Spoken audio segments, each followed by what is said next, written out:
आप देख रहे हैं TNB। कितना था? मैं पूछना चाहती हूँ, क्या कांग्रेस के शासन में कभी भी पेट्रोल 100 पार किया? हाँ या ना? जवाब है ना।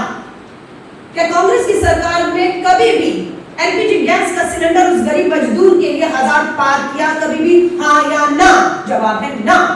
क्या बेरोजगारी दर आज जिस स्तर को छू रही है, क्या कांग्रेस की सरकार के दौरान इतनी महंगाई, इतनी बेरोजगारी दर थी? हाँ या ना? जवाब था ना।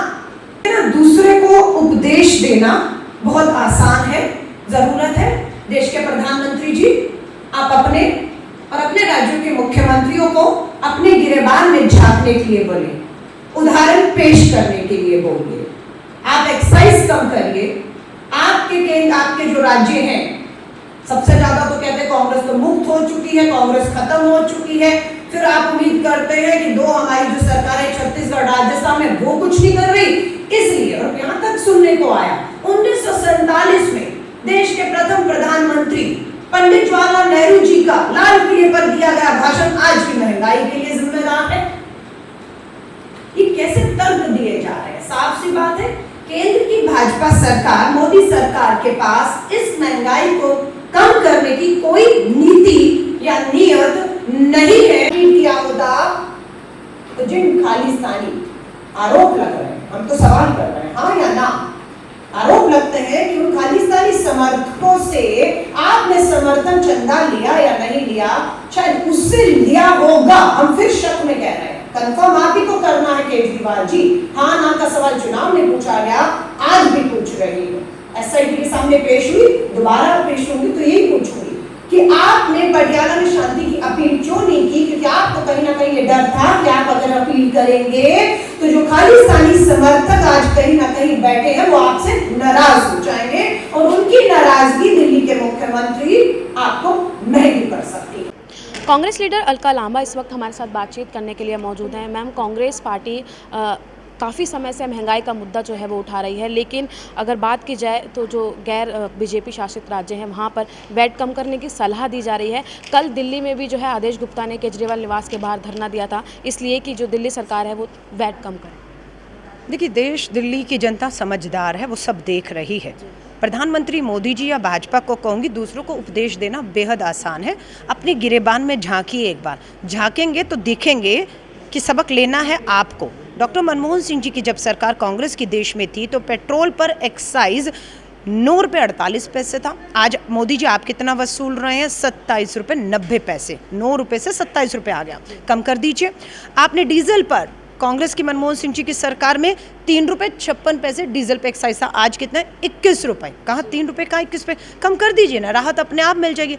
आप कहते हैं कांग्रेस शासित राज्यों की अगर मैं बात करूँ, छत्तीसगढ़ और राजस्थान, 2 सरकारें हमारी हैं। अगर हमारी सरकार कम भी कर दे तो क्या दिल्ली के लोगों को, बिहार के लोगों को, यूपी के लोगों को, उन करोड़ों लोगों को जहाँ कांग्रेस की सरकार नहीं है, उन्हें कोई राहत मिलेगी? उन्हें तो राहत नहीं मिल रही ना।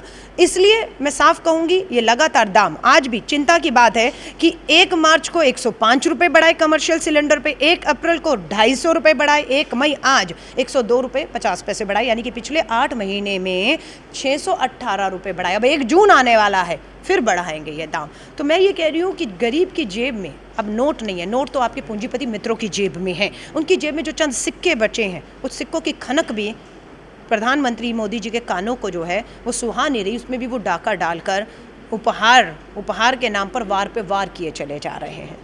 मैम, जिस तरीके का माहौल इस समय चल रहा है, चाहे वो अजान हो, हनुमान चालीसा हो, लाउड स्पीकर हो, तो कहीं ना कहीं ये सब चीज़ें जो है मुद्दा भटकाने के लिए कहा जा रहा है। कई जो लीडर हैं उनकी साइड से भी यही कहा जा रहा है कि ये सब चीज़ों को इसीलिए बढ़ावा दिया जा रहा है ताकि महंगाई और बेरोजगारी, उससे मुद्दा जो है वो भटकाया जा सके। देखिए, मैं आपको सच्चाई बताऊं, देश का जो युवा बेरोजगार है, centre for monitoring Indian economy का सर्वे कहता है कि 2 करोड़ से ऊपर नौकरियां, जॉब चली गई हैं।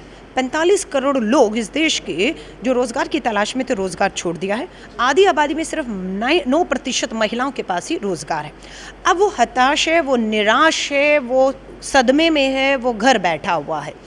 अब ये वो आग है जिसके साथ बेरोज़गारी, वो आग जिसमें महंगाई का तेल छिड़कना का काम भाजपा सरकार कर रही है, और इसका असर ये हो रहा है कि युवा सांप्रदायिकता के नाम पर जो जहर घोला जा रहा है, उनके हाथ में नौकरी का जो लेटर होना चाहिए उसकी बजाय खुली नंगी तलवारें, करपाने या फिर उनके पास जो है इस तरह के हथियार हैं जो उनकी फ्रस्ट्रेशन को निकालने के लिए तौर पे इस्तेमाल किया जा रहा है। तो ये वो आग है जिससे केंद्र की भाजपा सरकार खेल रही है। हाथ जोड़कर कहेंगे मत खेलिए इस आग से, महंगाई कम करिए, नौकरी रोजगार के साधनों को खोलिए, वरना ये आग इस सरकार को फूंक डालेगी।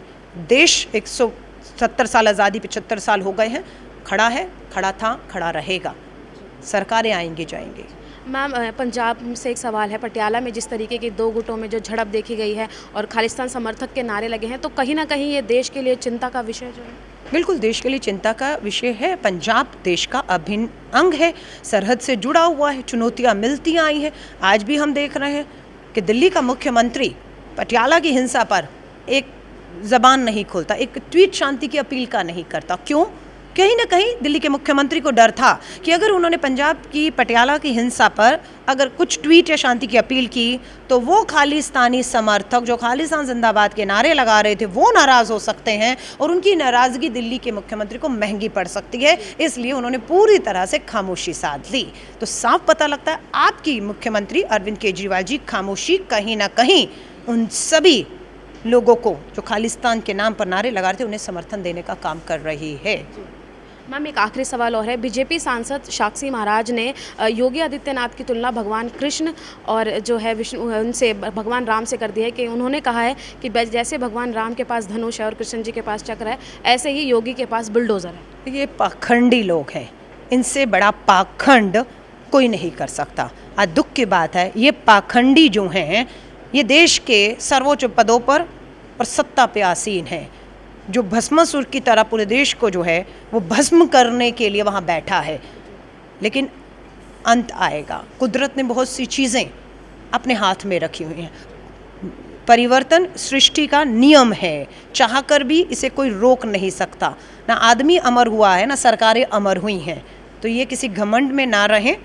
भगवान है ये, और ये इस तरह के अपने एक दूसरे को खुश कर, साक्षी महाराज जी को कुछ चाहिए होगा योगी जी से, इसलिए उनको चने के झाड़ में चढ़ा दिया है। इन लोगों से बड़ा ढोंगी मैं कहूँ, इन लोगों से मैं ज़्यादा कहूँ नफ़रत, जहर, सांप्रदायिकता, उन्माद, दंगा और बुलडोज़र से आप डरा नहीं सकते किसी को। जिसको डराना है उसे कानून से डराने की हिम्मत रखिए, लेकिन आपका कानून कमज़ोर है, वो डर नहीं पैदा कर पा रहा है। इसलिए आप बुलडोज़र की राजनीति जो असंवैधानिक है, संविधान में ले आइए बुलडोज़र की राजनीति कि जिसका मन जब चाहेगा, जिसके हाथ में सत्ता और ताकत होगी, वो किसी भी गरीब को अपने बुलडोज़र के नीचे कुचल सकता है। तब देखेंगे। कांग्रेस लीडर अलका लांबा इस वक्त हमारे साथ बातचीत कर रही थी। उन्होंने तमाम तरीके के मुद्दों पर आज जो है बीजेपी सरकार को, साथ ही केजरीवाल सरकार को निशाना साधा है। पंजाब में जिस तरीके की हिंसा सामने आई थी उसे लेकर भी उन्होंने देश के लिए चिंता का विषय बताया है। इसी के साथ ही महंगाई को लेकर कांग्रेस जिस तरीके से लगातार बीजेपी को घेर रही है, आज भी मजदूर दिवस के मौके पर भी अलका लांबा ने प्रेस कॉन्फ्रेंस कर महंगाई का मुद्दा एक बार फिर से उठाया। इस विषय पर आप क्या सोचते हैं, अपनी राय हमें कमेंट बॉक्स में ज़रूर दीजिएगा। कैमरा पर्सन शुभम सिन्हा के साथ मैं निशा लखवाल, TNB न्यूज़, दिल्ली।